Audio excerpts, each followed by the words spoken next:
నమో వెంకటేశాయ. తిరుమల సమాచారం మనం తెలుసుకుందాం. తిరుమలలో ఫిబ్రవరి నెలలో విశేష పర్వదినాలు. ఫిబ్రవరి 2వ తేదీ వసంత పంచమి, ఫిబ్రవరి 4వ తేదీ రథసప్తమి. ఆ రోజు ఉదయం సూర్యప్రభ వాహనంతో మొదలై ఆ రోజు అన్ని వాహనాల్లో స్వామివారు దర్శనమిస్తారు. లాస్ట్న చంద్రప్రభ వాహనంతో ఈ ముగుస్తుంది.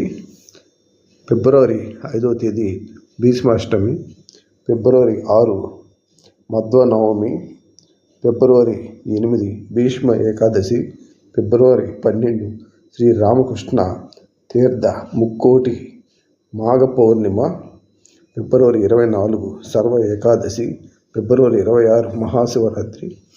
ఆ రోజు కూడా స్వామివారికి ఉత్సవం జరుగుతుంది. లైక్ చేయండి, షేర్ చేయండి, సబ్స్క్రైబ్ చేయండి.